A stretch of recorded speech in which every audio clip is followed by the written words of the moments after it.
नमस्कार शेतकरी बंधूंनो, मी वैभव ढाकणे. आज आनंद क्रॉप गुरु या चॅनलच्या माध्यमातून मी आज आपणासमोर एक नवीन विषय घेऊन येत आहे. तो म्हणजे आपल्या पिकांना लागणारे 5 महत्त्वाचे हार्मोन्स. तर शेतकरी बंधूंनो, पीक कोणतेही असो त्याला त्याच्या वाढीसाठी, फुलोरा, फळधारणा, परिपक्वतेसाठी एक 5 महत्त्वाचे अन्नद्रव्ये लागत असतात. तर त्याविषयी आज आपण माहिती पाहणार आहोत. तर शेतकरी बंधूंनो, वनस्पती वाढ संप्रेरके म्हणजेच प्लांट ग्रोथ हार्मोन्स. तर आपण सुरुवातीला बघूया की प्लांट ग्रोथ हार्मोन्स म्हणजे नेमकं काय. तर प्लांट ग्रोथ हार्मोन्स म्हणजे अशी रसायनं जी आपल्या पिकांची वाढ, फुलोरा, फळधारणा, परिपक्वता हे जे नियंत्रित करतात त्यांना आपण प्लांट ग्रोथ हार्मोन्स किंवा आपण त्यांना मराठीमध्ये वनस्पती वाढ संप्रेरके असं म्हणतो. तर मित्रांनो, वनस्पती वाढ संप्रेरके जे आहेत यांचे 2 प्रकार पडतात: वनस्पतींची वाढ करणारे आणि वनस्पतींची वाढ थांबवणारे.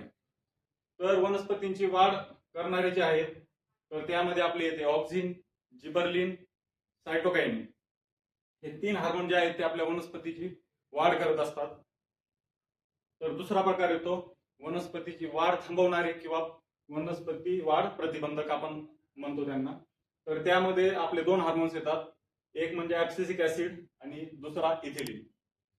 तर मित्रांनो, पिकाच्या वाढीसाठी आपल्याला कोणतेही पीक असो त्याच्या वाढीसाठी आपल्याला मुख्य 5 हार्मोन्स हे लागत असतात.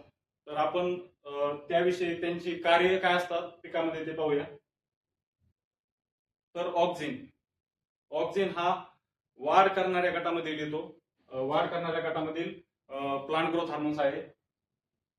तर ऑक्झिनची कार्य आपण पाहूया. ऑक्झिन मध्ये जे आहे, ऑक्झिनचं मेन कार्य म्हणजे शेंड्याची, आपल्या झाडाच्या शेंड्याची वाढ करणं, हे ऑक्झिनचं मेन कार्य आहे. त्यालाच आपण इंग्लिशमध्ये जर म्हणायचं झालं तर अपायकल डॉमिनन्स, म्हणजे मेन रोल जो आहे ऑक्झिनचा तो म्हणजे पिकाच्या शेंड्याची वाढ करणं.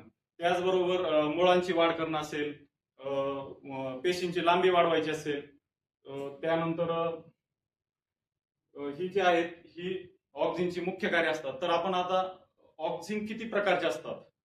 तर शेतकरी मित्रांनो, ऑक्झिन जे आहे हे मुख्यतः 3 प्रकारचे ऑक्झिन आपण वापरतो. त्यामध्ये आपण सर्वात जास्त वापर जो आहे तो आपण नॅफ्थॅलिक ऍसिटिक ऍसिडचा करत असतो. तर नॅफ्थॅलिक ऍसिटिक ऍसिडची जी कार्य आहे ते आपण पिकामध्ये पाहू. पिकामध्ये उदाहरण म्हणून जर आपण आंबा पीक घेतलं तर आंबा पिकामध्ये खूप जास्त वापर हा ऑक्झिन मधील नॅफ्थॅलिक ऍसिटिक ऍसिडचा केला जातो. तर आंब्यामध्ये जे आहे ते आपण नॅफ्थॅलिक ऍसिटिक ऍसिड हे फुलोरा अवस्थेत वापरत असतो. फुलोरा अवस्थेत आपण त्याचा स्प्रे घेतल्याच्या नंतर फुलगळ कमी करून फळधारणा करण्यास आपल्याला ती मदत करते. आपल्याला माहीतच आहे की आंबा या पिकामध्ये फक्त 0.1% जे आहे फ्रूट सेट होत असतात. बाकीचे जे फ्लावर असतात ते सर्व खाली गळत असतात. तर हे झाले आंब्यामधील एक महत्वाचा नॅफ्थॅलिक ऍसिटिक ऍसिडचा रोल. दुसरा महत्वाचा रोल म्हणजे माल फॉर्मेशन. माल फॉर्मेशन ही डिसऑर्डर जी आहे ती आंबा या पिकामध्ये आपल्या येत असते. माल फॉर्मेशन म्हणजे मित्रांनो, पर्णगुच्छ तयार होतो आपल्या आंब्याच्या पानामध्ये. तर त्याला रिमेडी म्हणून, त्याला उपाय म्हणून जर आपण नॅफ्थॅलिक ऍसिटिक ऍसिड जर वापरले तर ते पण त्याच्यावर काम करते. त्याच्यानंतर आपला मित्रांनो दुसरा आणि महत्वाचा ऑक्झिन तो म्हणजे आहे इंडॉल ब्युटेरिक ऍसिड. इंडॉल ब्युटेरिक ऍसिड जे आहे त्याला आपण म्हणतो रुटिंग हार्मोन. रुटिंग हार्मोन म्हणून हे काम करते. म्हणजे रुटिंग हार्मोन म्हणजेच आपल्या पिकामध्ये मुळांची जलद गतीने वाढ करणं, हा जो मेन कार्य जे आहे तो आहे इंडॉलिक ब्युटेरिक ऍसिडचा. तर इंडॉल ब्युटेरिक ऍसिड जो आहे तो आपण मुख्यतः नर्सरीमध्ये त्याचा वापर करतो. नर्सरीमध्ये ज्यावेळेस आपण कटिंग लावतो त्यावेळेस आपण त्या कटिंग लावताना इंडॉल ब्युटेरिक ऍसिडच्या द्रावणात बुडून त्या कटिंग लावल्यामुळे आपल्या पिकांच्या मुळांची वाढ ही लवकर होऊन आपलं जे रोप आहे ते सेट होण्यास मदत होते. त्याच्यानंतर आपला बायोटेक्नॉलॉजी म्हणजे जसं की टिश्यू कल्चर मध्ये पण इंडॉल ब्युटेरिक ऍसिडचा आपण वापर करतो.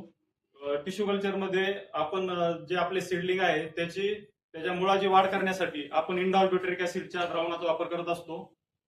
हे झाले मित्रांनो 2 हार्मोन आपले, नॅफ्थॅलिक ऍसिटिक ऍसिड आणि इंडॉल ब्युटेरिक ऍसिड. तिसरा महत्वाचा ऑक्झिनचा प्रकार म्हणजे तो येतो आपला इंडॉल ऍसिटिक ऍसिड. तर मित्रांनो, इंडॉल ॲसिटिक ऍसिड जो आहे तो आपल्या वनस्पतीमध्ये नैसर्गिकरित्या तयार होत असतो.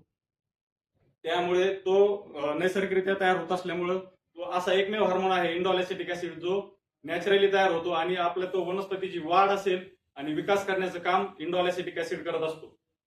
तर हे झाले ऑक्झिनची कार्य आणि त्याचे ऑक्झिनचे प्रकार. तर दुसरा आणि महत्वाचा हार्मोन तो म्हणजे येतो आपला जिबर्लिक ऍसिड. तर जिबर्लिक ऍसिडचं मुख्य कार्य काय असतं? सेल इलॉंगेशन करणं, म्हणजे पेशींची लांबी वाढवणं. त्याचबरोबर आपले सीड जर्मिनेशन म्हणजे आपल्या बियांचं अंकुरण करणं. त्यानंतर बियांची सुप्त अवस्था मोडून चांगलं अंकुरण करणं. त्याचबरोबर फळांचा आकार वाढवणं. ही मुख्य कार्य जी आहेत ती आपल्या जिबर्लिक ऍसिडचे असतात. तर मित्रांनो, जिबर्लिक ऍसिडचा मुख्य वापर किंवा जास्त वापर जो आहे आपण द्राक्षामध्ये करतो. द्राक्षामध्ये वापर कोणत्या द्राक्षामध्ये करतो आपण? ज्या द्राक्षामध्ये ज्या इलॉंगेटेड व्हरायटीज असतात त्यामध्ये आपण आपल्या या जिबर्लिक ऍसिडचा वापर करत असतो.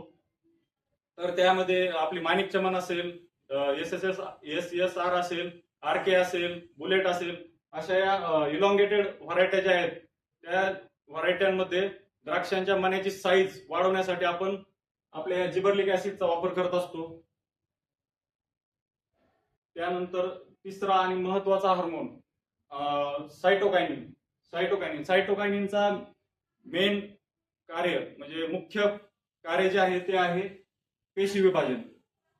त्यानंतर आपल्या वनस्पतीमध्ये पेशी विभाजन करून वनस्पतीमध्ये फुटवे फोडणे, तसेच आपल्या फांद्यांची लांबी वाढवणं, हे जे मेन कार्य आहे ते आहे आपल्या सायटोकायनिनचं. तर सायटोकायनिनचं जर आपण उदाहरण म्हणून बघितलं तर केळीमध्ये आपल्याला शूट्स किंवा आपण जेव्हा फुटवे म्हणतो ते फोडण्याचं काम जे आहे ते आपलं सायटोकायनिन करत असते. तर मित्रांनो, हे जे 3 आपण हार्मोन बघितले, ऑक्झिन, जिबर्लिन आणि सायटोकायनिन, हे वनस्पतींची वाढ करणारे आहेत. तर आता आपण यानंतर जे 2 हार्मोन बघणार आहोत ते वनस्पतींची वाढ थांबवणारे आहेत किंवा कमी करणारे. तर त्यामध्ये आपले येते पहिले म्हणजे ऍब्सिसिक ऍसिड आणि त्यानंतर इथिलीन.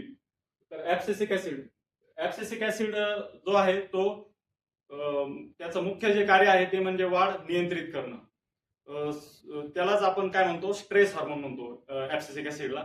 तर ऍब्सिसिक ऍसिड जो आहे तो आपल्या पिकाला संकटाच्या वेळी मदत करण्याचं कार्य जो आहे तो आपला ऍब्सिसिक ऍसिड करत असतो. तो कसं करतो? कार्य कसं करत असतो की ज्या वेळेस आपल्या पिकाला स्ट्रेस असतो त्यावेळेस इम्युनिटी देण्याचं कार्य हा आपला ऍब्सिसिक ऍसिड करत असतो. त्याचबरोबर पानगळ नियंत्रित करण्यासाठी ऍब्सिसिक ऍसिडचा वापर केला जातो.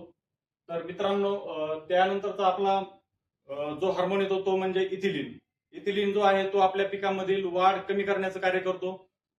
त्याचबरोबर मेन कार्य जे आहे इथिलीनचं आपल्या ते म्हणजे रायपनिंग हार्मोन, म्हणजे फळं पिकवण्यामध्ये जो महत्वाचा जो रोल आहे तो असतो आपल्या इथिलीनचा.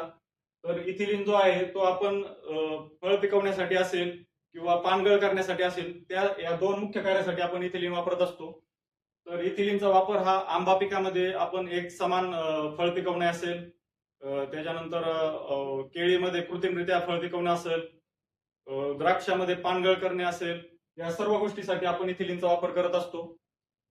तर मित्रांनो, आज आपण या व्हिडिओच्या माध्यमातून प्रमुख मुख्य 5 वनस्पती वाढ संप्रेरके बघितली.